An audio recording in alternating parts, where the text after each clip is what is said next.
आज 30 मई 2026 है। दिन है शनिवार का और मेरा नाम है प्रदीप शुक्ला। ये वीडियो सिर्फ एजुकेशनल पर्पज है। ना मैं कोई भी स्टॉक खरीदने की सलाह देता हूँ और ना ही बेचने की। मैं आज जिस कंपनी के बारे में आपको बताने वाला हूँ उसका नाम है जी मीडिया कॉर्पोरेशन। ये कंपनी 1999 में बनी और कंपनी एक न्यूज़ पब्लिशिंग और ब्रॉडकास्टिंग बिजनेस में है। कंपनी ने अभी ही अपने Q4 के नंबर को डिस्क्लोज किया है।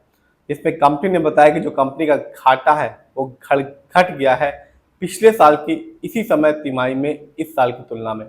कंपनी ने बताया कंपनी का घाटा 14.34 करोड़ रुपए बचा हुआ है, जबकि पिछले साल इसी समय जो तिमाही थी जनवरी से लेकर मार्च तक कंपनी का जो घाटा था वो था 22.68 करोड़ का।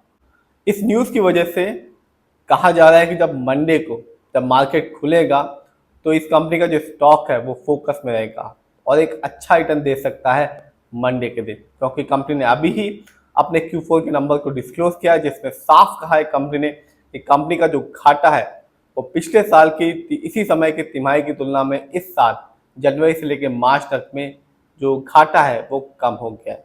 ये तो बात है कंपनी के Q4 के रिजल्ट की। देखते हैं इस कंपनी के शेयर प्राइस को। तो आज की बात करूँ यानी कि लास्ट फ्राइडे की, जब मार्केट बंद हुआ था 3:30 बजे, तो इस कंपनी का शेयर प्राइस था ₹8.42 का और लास्ट फ्राइडे को इस कंपनी ने अपने शेयर होल्डर्स को 0.24% का रिटर्न निकाल के दिया। लेकिन जैसा मैं पहले भी कहता हूँ, आप लॉन्ग टर्म रिटर्न को देखें तभी किसी भी कंपनी में अपना पैसा लगाएं। एटलीस्ट 1 साल तक के रिटर्न को तो जरूर देखें। बात करें इस कंपनी की, तो जब मार्केट डाउन था इस कंपनी के शेयर में भी भारी गिरावट देखने को मिली, जो कि रही 39.60% की। यानी आज से ठीक 1 साल पहले इस कंपनी का जो शेयर प्राइस मिल रहा था वो था ₹14.06 का, जो आज के दिन घट के है ₹8.42 का। तो इस कंपनी ने लॉन्ग टर्म में 1 साल में अपने शेयर होल्डर्स को निराश किया, क्योंकि गिरावट साफ देखने को मिली। ₹14 का शेयर प्राइस आज के दिन है ₹8.42 का। तो लॉन्ग टर्म में इस कंपनी ने रिटर्न के मामले में अपने शेयर होल्डर्स को निराश किया। देखते हैं इस कंपनी के स्टॉक के परफॉर्मेंस को।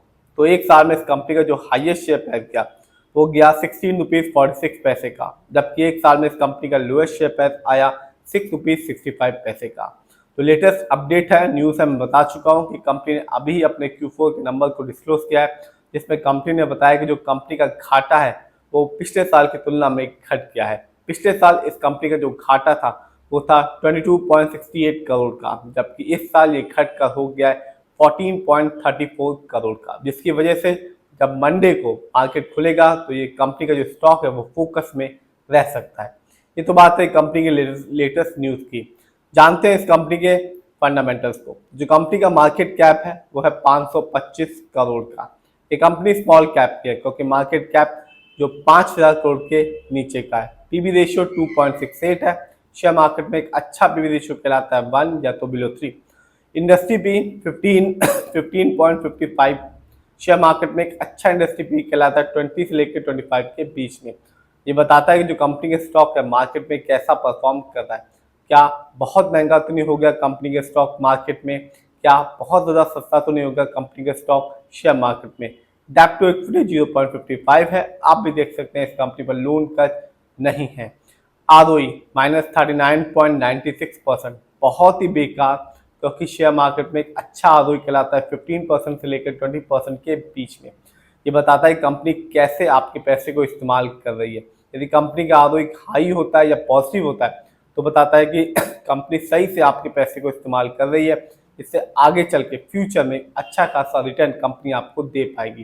यदि कंपनी का ROE नेगेटिव होता है या कम होता है जैसा कि इसका है, ये बताता है कि कंपनी आपके पैसे को सही से इस्तेमाल नहीं कर पा रही, जिससे रिटर्न पाने की जो पॉसिबिलिटीज होती है लॉन्ग टर्म में वो कम हो जाती है। इस कंपनी का EPS है -0.13। शेयर मार्केट में एक अच्छा EPS कहलाता है 80 और ज़्यादा का। ये बताता है कि कंपनी ने लास्ट 12 महीने में कितना कमाया। जो इस कंपनी का जो बुक वैल्यू है वो है 3.14 और कंपनी का जो फेस वैल्यू है वो है 1। देखते हैं इस कंपनी के फाइनेंशियल कंडीशन को। तो जो कंपनी का रेवेन्यू रहा मार्च क्वार्टर में वो था 241 करोड़ का, जबकि 2025 में इस कंपनी का ईयरली रेवेन्यू था 633 करोड़ का। प्रॉफिट मार्च क्वार्टर में इस कंपनी का प्रॉफिट रहा 53 करोड़ का, जबकि 2025 में इस कंपनी का ईयरली प्रॉफिट था -119 करोड़। देखते हैं किसका कितना पैसा इस कंपनी पे लगा हुआ है। तो रिटेलर्स यानी कि हम लोग का पैसा इस कंपनी में सबसे ज्यादा लगा हुआ है, जो कि है 70.29%। जबकि FII यानी विदेशी निवेशक जिनका पैसा इस कंपनी में लगा हुआ है 16.04% का। प्रमोटर की होल्डिंग है 9.48% की। जबकि DII जिनका पैसा इस कंपनी में लगा हुआ है 4.19% का।